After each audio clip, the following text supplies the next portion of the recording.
गरीब का रमजान। गांव में आलम नाम का लड़का रहता था जो 10 साल का था। वो अपने पिता मोहम्मद के साथ रहता था। रमजान का पावन महीना चल रहा था।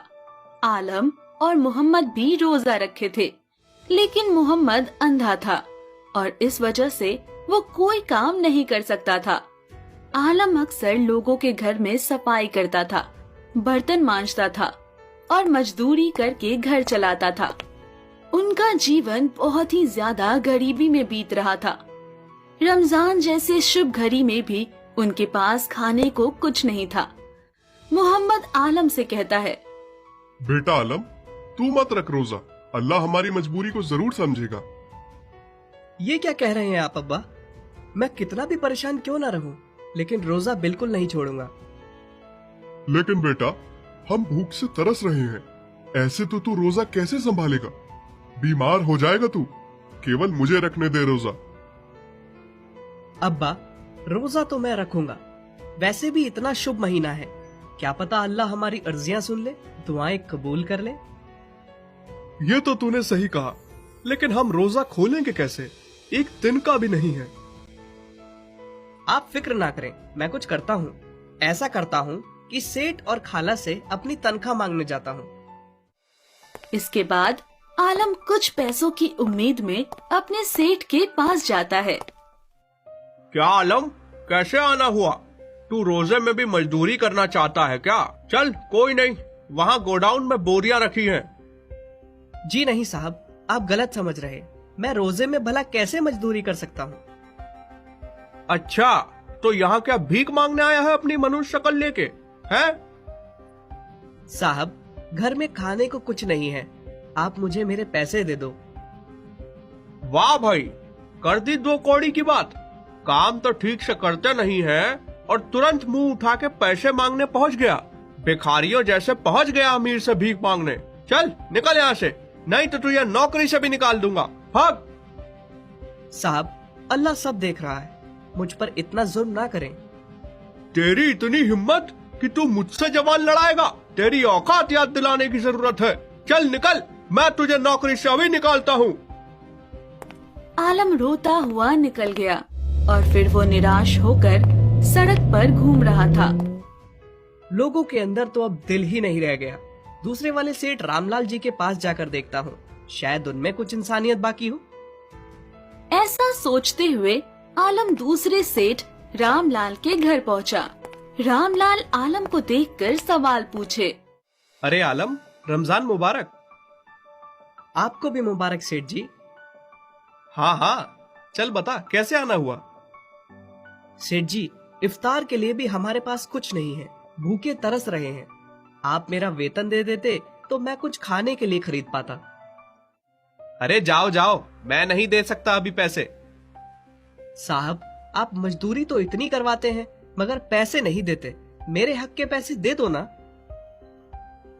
अरे बड़ा डीठ है तू, अभी नहीं है पैसे। जा रहा है या तुझे गार्ड से कहकर बाहर फिकवाऊं? चल दफा हो यहाँ से, एकदम निकल यहाँ से। अच्छा साहब, आप पूरा वेतन मत दो, आधा तो दे दो। क्या बे, जाना। साहब, गरीब की मजबूरी समझो, कम से कम कुछ खाने को खरीदने के लिए तो दे दो पैसे। मैं तो जा रहा हूँ साहब, लेकिन अल्लाह सब देख रहा है। अरे ओ, ज्ञान मत दे, चल निकल यहाँ से। आलम हताश होकर सेठ रामलाल के घर से भी निकल गया। या अल्लाह, कुछ रहम कर हम पर। देख, तेरे बंदे भूखे तड़प रहे हैं। रोजा खोलने के लिए भी हमारे पास खाने को कुछ नहीं है। मौला, मदद कर हमारी। अब तेरा ही सहारा है और तुझसे ही उम्मीद है। चलो एक आखिरी कोशिश कर लिए जाए। और अब गली वाली खाला के घर जाता हूँ, क्या पता वो मेरा वेतन दे दे मुझे। इसके बाद आलम खाला के घर जाकर दरवाजा खटखटाते हुए आवाज देता है। अरे ओ खाला, सुनती हो? मैं हूँ आलम। या अल्लाह, इस बुढ़िया को कभी तो कोई आराम करने दे। क्या है लड़के, तूने तो छुट्टी ली थी ना, अब क्या काम है तुझे? खाला, मेरा वेतन दे दो बस। अरे दे दूंगी ना बाद में, इतनी क्या जल्दी है तुझे? चोर या झूठी दिख रही क्या मैं तुझे, या फिर तेरे पैसों को खा रही? अगले महीने एक साथ वेतन मिलेगी, समझा? चल जा अब। अरे खाला, मैंने कहाँ कुछ कहा, बस वेतन ही तो मांग रहा हूँ। हम गरीबों की रमजान के बारे में भी तो सोचो। हमारे पास रोजा खोलने के लिए भी कुछ नहीं है खाला। बड़ा बदतमीज लड़का है रे तू।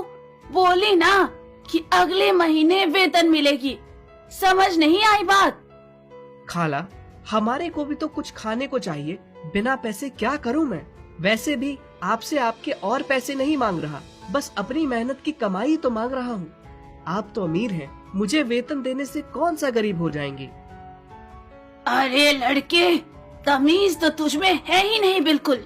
अब मैं अमीर हूँ तो क्या, हर फकीर को भीख देती रहूं? चल निकल यहाँ से, चल जा। आप अमीर लोग हम गरीबों की इज्जत क्यों नहीं करते? अरे हम भी इंसान हैं। डरो खाला, अल्लाह ताला सब देख रहा है और वहाँ सबका हिसाब होगा। बड़ा जिद्दी है रे तू, इतनी बेइज्जती पर भी यहाँ खड़े बातें कर रहा। ये ले एक रोटी, खोल लेना रोजा, दोनों बाप बेटा। चल निकल अब। आलम उस रोटी को लिए अपने आंसू पोंछते हुए घर को निकल गया, लेकिन तभी रास्ते में उसको एक बूढ़े फकीर दिखे जो बिलक बिलक कर रो रहे थे। या अल्लाह, रहम कर इस फकीर पर। हाय, मैं इस तरह तड़प तड़प कर मर जाऊंगा। अरे बाबा, आप ऐसे मरने की बात क्यों कर रहे हैं? मुझे बताइए, क्या कष्ट है आपका? क्या करूं बच्चा, जान निकल रही है भूख से, मगर खाने को कुछ नहीं है। बस इतनी सी बात। ये लीजिए रोटी। माफ करिए, मैं आपको और कुछ नहीं दे सकता, क्योंकि सिर्फ यही रोटी मेरे पास है। आप इसको खा लीजिए। शुक्रिया बेटा, लेकिन तेरे पास सिर्फ यही रोटी है तो तू क्या खाएगा? मेरी फिक्र ना करिए बाबा, आपको इस रोटी की ज्यादा जरूरत है, आप खा लीजिए। बेटा, तू बड़ा ही नेक दिल है। सब्र रख, अल्लाह तेरी झोली में ढेर सारी खुशियां डालेगा। शुक्रिया बाबा, अल्लाह करे आपकी हर दुआ कबूल हो जाए। आलम फिर खाली हाथ सुकून से मुस्कुराते हुए घर जाने लगा। तभी उसको रास्ते में मस्जिद दिखा। वो मस्जिद में गया तो उसे सोने के सिक्कों से भरा एक बड़ा सा खूबसूरत संदूक दिखा। या अल्लाह, ये तो बहुत सारा सोना है, ये यहाँ कैसे पड़ा है? तभी आलम को दीवार पर कुछ लिखा हुआ दिखा कि अल्लाह अपने सच्चे भक्तों को खुशियाँ और इनाम जरूर देता है। आलम को महसूस हुआ कि शायद ये अल्लाह का उपहार ही है। हे अल्लाह, आपका बहुत बहुत शुक्रिया। मैं कसम खाता हूँ, मैं इसका गलत इस्तेमाल बिल्कुल नहीं करूँगा। फिर आलम ने अपने और अपने पिता के लिए कुछ फल, अनाज और कपड़े खरीदे। इसके बाद वो संदूक को लेकर घर चला गया। घर में आलम के पिता मोहम्मद आलम की आहट सुनकर उससे पूछे, आजा बेटा आलम, तनख्वाह मिल सकी क्या तुझे? अरे बाबा, अब वो सब फिक्र ना करो। ये लो, ये खाकर रोजा खोलो, फिर मैं आपको नए कपड़े पहनाता हूँ। क्या सेठ ने उपहार दिया क्या? नहीं अब्बा, सेठ इतने महान थोड़ी हैं। मुझे खुद हमारे अल्लाह ने उपहार दिया है। क्या मतलब है तेरा? बस यूँ समझ लो, अल्लाह ने हमारी अर्जियां सुन ली हैं और हमारी झोली को ढेर सारी खुशियों से भर दिया है। इतना कहकर आलम खुशी से मोहम्मद को जोर से गले लगा लेता है और अपनी खुशी के आंसुओं को पोंछते हुए सुकून से मुस्कुराता है। उन सोने के सिक्कों के इस्तेमाल से आलम घर में जरूरत की चीजें लाता है और एक मार्केट खोलता है। आलम अपने मार्केट को खूब मेहनत से चलाता है और हर महीने गरीबों को खाना दान करता है।